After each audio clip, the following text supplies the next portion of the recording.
Jody Mitic fought on the front lines with the Canadian Armed Forces. He saw firsthand the courage and chaos of war, and he still bears the scars of his time in Afghanistan. He's written a very dramatic first-person account of his time overseas. It's called Unflinching, the making of a Canadian sniper, and Jody Mitic joins us now here in the studio. First of all, great to see you again. I know we met several years ago. Your book is terrific. Thank you. It tells a very, very compelling story, so let's get into it. Let's start with this. Why did you join the CF in the first place? Well, I write it in the book a little bit, but there's a bit of debate in the family. But basically, I boil it down to my Uncle Jim, who, as a kid, I thought was the coolest uncle because he was in the Army.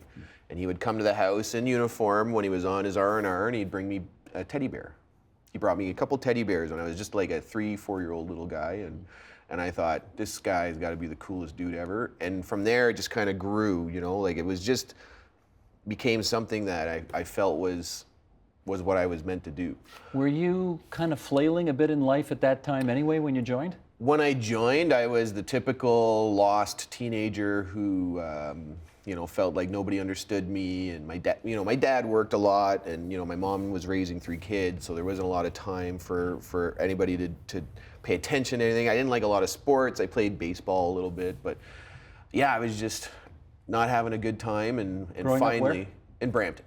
Brampton, Ontario. Yeah, that's where I came into my teenage years. I was born in Kitchener, and when I joined the military, everything started to click into place. You didn't just join the military. You joined a very selective group within the military. Right. You became a sniper. Right. How come?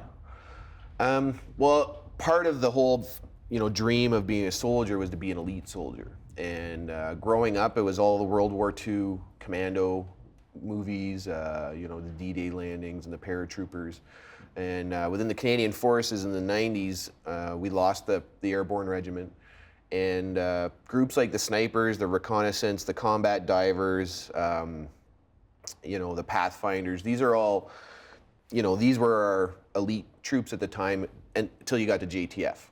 Now our JTF, our Joint Task Force. Mm-hmm. There are, you know, for lack of a better, most people know the Navy SEALs better than they know the JTF in Canada. But so we had this group of soldiers that were like kind of like the elite for the Army, and I wanted to be in that group. And at what point did you sort of figure out that, you know, 800 meters away, I can actually hit? I've always been a good shot. Yeah. Even as a little kid, my cousin was allowed pellet guns. I wasn't allowed pellet guns, and I was always the better shot when we were kids. And then in my basic training, I was the best shot in my basic marksmanship testing to qualify.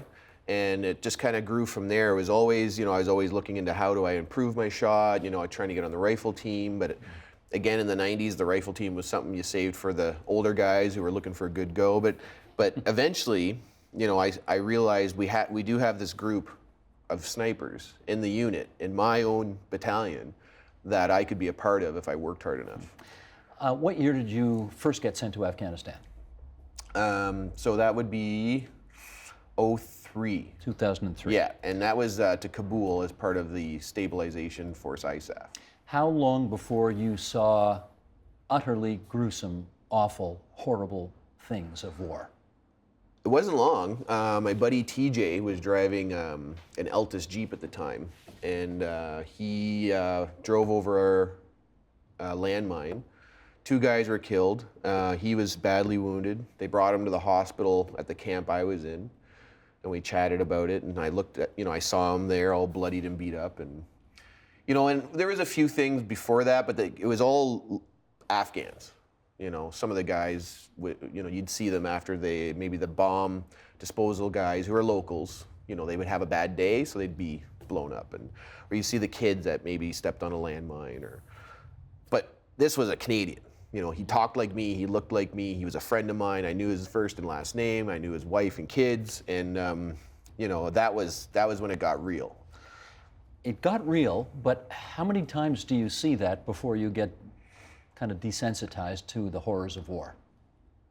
You know, I don't know, Steve, because I've always approached my training and the whole concept of war and combat that my normal is chaos. For a soldier, we train for combat, And when me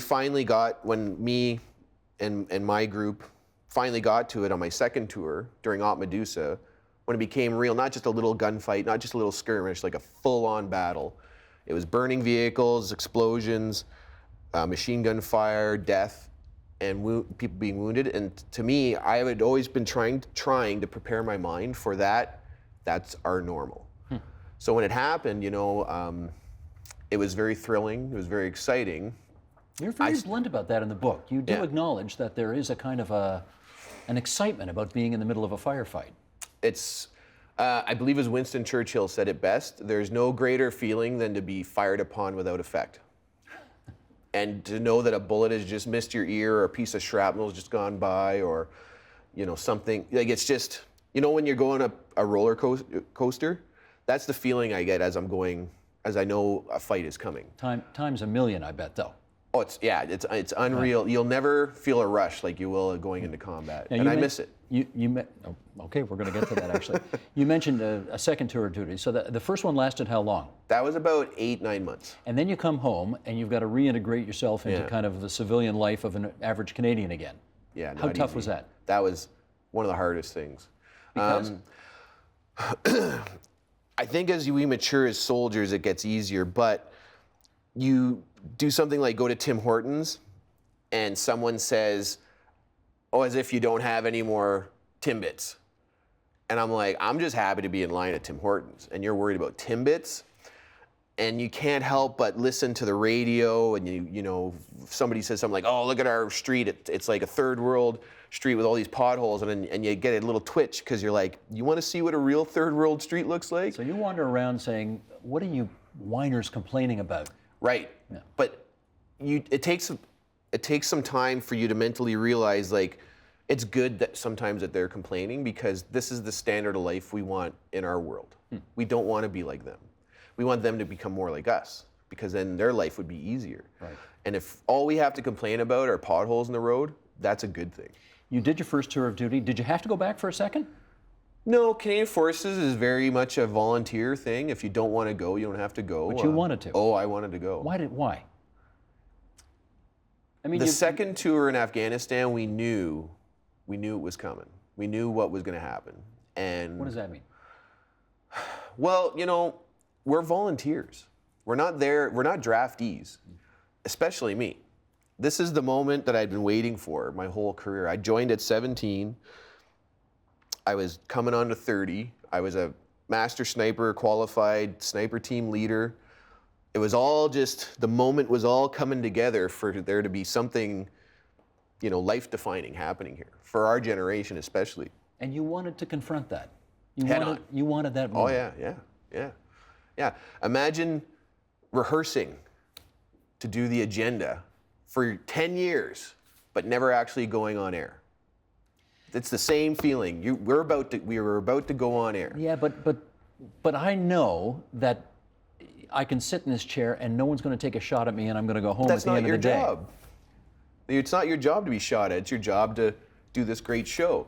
Our job was to confront the enemies of our country, and we're good at it, and we know we're good at it, and we wanted to get in there. We wanted to show our enemies what we're going to do to them if they decide to go toe-to-toe with us, and we did. You went toe-to-toe with the Taliban. Yeah. How were they as soldiers? Well, their discipline's definitely lacking, but their mental toughness and their, I don't know, I want to say bravado, gusto, is unmatched. In my experience, I haven't seen, but they're the only enemy I've really fought. These guys are tough individuals, but they grow up tough, and they're in a situation where they're still willing to run into a gunfight against guys that have artillery and aircraft support and can outshoot them, outmaneuver them every time. But they turn to ingenuity, right? They're guerrilla fighters, and they have to be. But on an individual basis, soldiers I think are the same the world over. And I had a few moments where I kind of took my hat off and gave a quick salute to some of them, because they just had, I don't want to say it on your show, but they got, Go ahead, say it. They got balls. All right, you can certainly say that. Jody, you talk about this in the book in candid detail. So in some respects, I'm sorry to ask you to do this again, but you talk about it. Right. And it changed your life, obviously, forever. The day when Oh yeah. something happened Yeah. and you lost your legs. Yeah. Do you want to take Sure. us through that day? It was a typical patrol for us. Anything you do in the military is a patrol, by the way, even if you're standing still. It's called a static patrol. We were going out to set up everything's an OP for a sniper as well, so an observation post. And our job was to interdict, so eliminate, track, or detain any Taliban we came across on this trail. Detain was probably not going to happen, but anyway. Because if you see him, you're going to shoot him. Probably. Yeah. Yeah. Okay. There's certain moments where you make certain different decisions based on intelligence requirements and things like that. Sometimes it's better to track them to their buddies and get them all together and then drop a bomb on them. But You talk like Hillier. he's a good, great man. He wrote the foreword for your book. He did. Yeah. He's a real mentor to a lot of us and a good leader at the time. The leader we needed at that time, frankly. We were moving into position, and the reason we were going there is there was a large force of Canadians moving in, and what usually happens is as our forces advance, the Taliban will retreat to different positions. So the idea was be in position for when they came by. And early morning, night vision, my three-man sniper team, my boss joined in the team group because he was bored and figured this would be a good chance to get our hands on the enemy. Everything was going normal. Nothing we hadn't done 100 times already. And as we transitioned from a farmer's field onto a trail through a village, three of my best friends in the world stepped over the exact same spot. And when I stepped up and took up my position in the formation, I was the last man out of the four of us. As my right foot touched the ground, I stepped on a landmine. And it, at first, I didn't hear it, and I barely saw it. It was just like like that orange flash you get from like firecrackers or something. It was kind of like that, went over my face, and then I was like weightless. And in my mind, I was thinking like, when I sort out who caused this problem for me, I'm going to kick their ass. You really had the presence of mind to think of that at that moment? That's what I remember. I mean, aren't you in agony at that moment? I was still in the air. I was still flying through the air when I was thinking this. I guess. Came to, realized I was on the ground. I couldn't see because my night vision was gone, and my rifle, I'm like, okay, I haven't put my rifle down in 6 months. Where is it? And then that's when the agony started. And I went, oh, I've been hit. And then from there it was just survive. Because we were in a position, because we're snipers, we're where nobody else is really going to go. The closest unit to us was the recce platoon, and they were a kilometer, 1,200 meters away, which at night through an Afghan village might as well be 100 miles. So I had to grit my teeth, and we had to dig in and wait for rescue. How long did that take? About an hour. You waited there, your legs blown off for an hour, Yeah. no painkillers of any kind. Yeah, fun fact, Canadian Forces doesn't allow frontline soldiers to carry their own morphine. Do you think maybe they should change that policy? I don't know. What are they worried about? The guys are going to take it and drug up on it or something? Yeah, I think so. I mean, it's not uncommon in the forces that do allow it for some to go missing. But I think, but anyway, all that aside, I was with three of my best friends in the world. We were all highly trained. The first aid that was done was at the moment by non-medical personnel, my friends, was enough to keep me alive. How did you not bleed out? According to the one medic that was there, he thinks I probably should have. I went into a space in my mind where I told myself, Mitic, if you panic, you're dead. And so I just started trying to basically meditate or just, go somewhere, keep my heart rate low, and don't panic. It's 2007 at the time. It just turned the new year. I know how quickly they can get us evacuated. If we had been in a spot where a helicopter could have landed, I would have been out of there in less than 15 minutes. But because of where we were and because of the enemy threat at the time, they could not send a helicopter. And there was one helicopter in country that had that basket that they could lower down, which they could have sent. But that was already in Bagram evacuating an American soldier. And so they had to improvise. And I owe my life really, I owe to the guy who commanded and the driver of a Badger combat bulldozer. And the CO asked him, could you plow a road to get to Mitic? And they said, well, we're going to try. And they did it. And right behind it was an ambulance. And that's what got me out of there. How many times did you think during the course of all of this, I'm going to die? Never. I had one moment where I hesitated. And I said to my buddies, because we're at about the 40-minute mark. I said,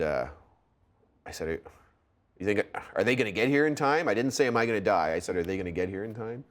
And my buddies said, of course. They were like, of course they're going to get here in time. Like, what do you think?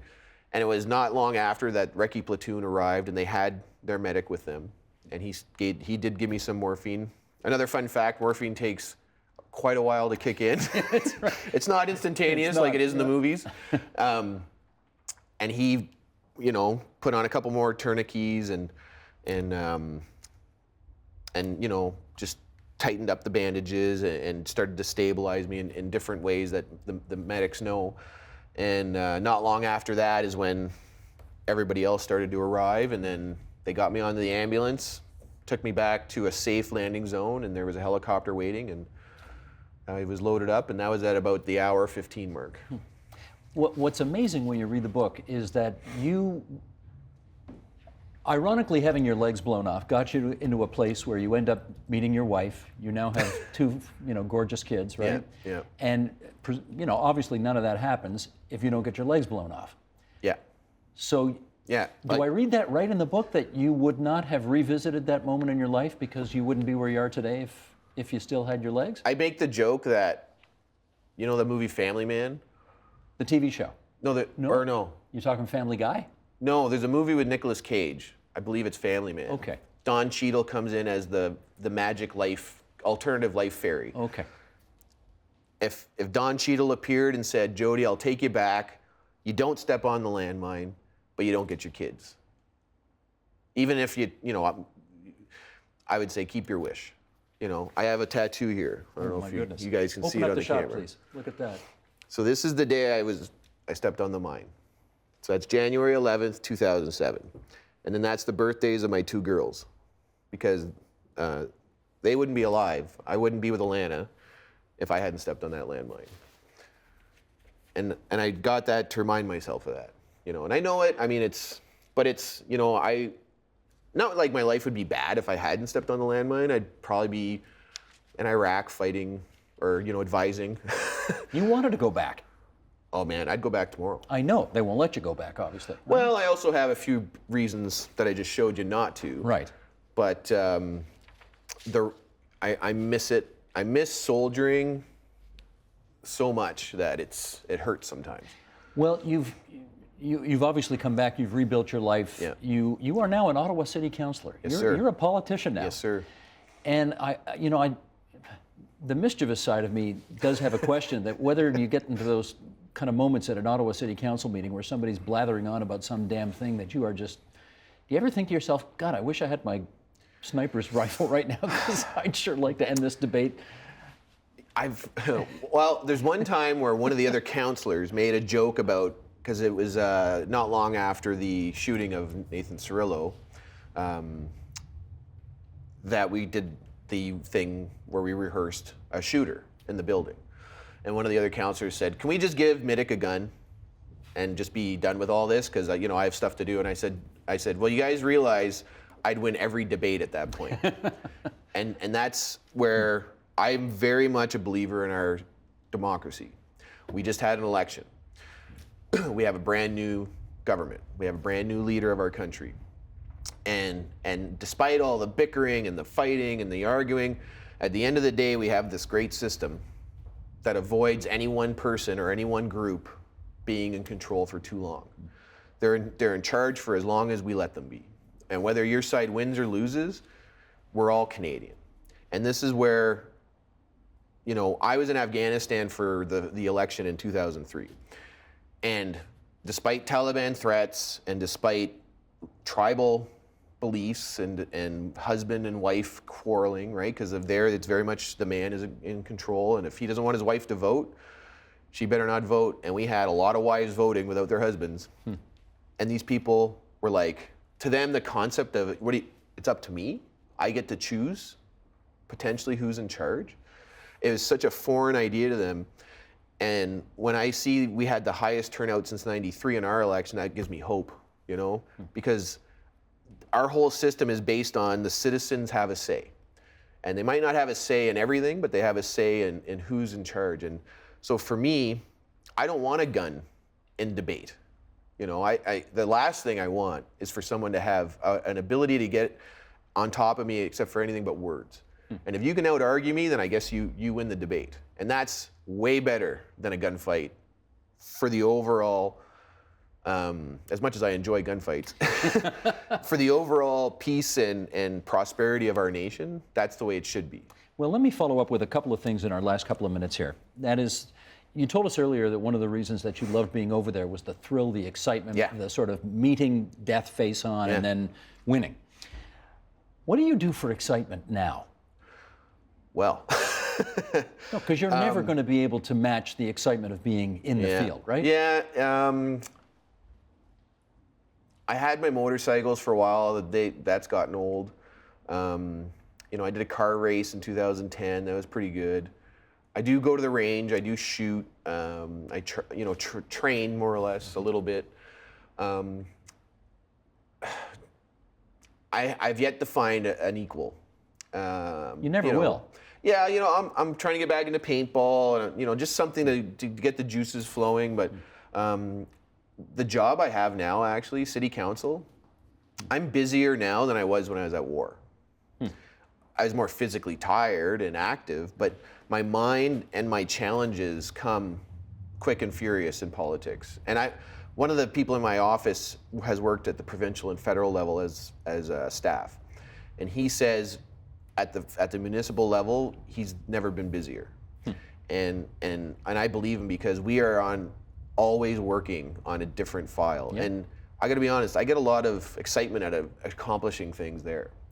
You don't always get the credit, but you know what you've done. And you know, I get asked that question a lot, and I don't know if I'll ever find that equal for the rush. And at the same time, I'm also a dad now. I'm a little older. And I think, you know, watching my kids grow up. Do you have kids? Yeah. I don't know.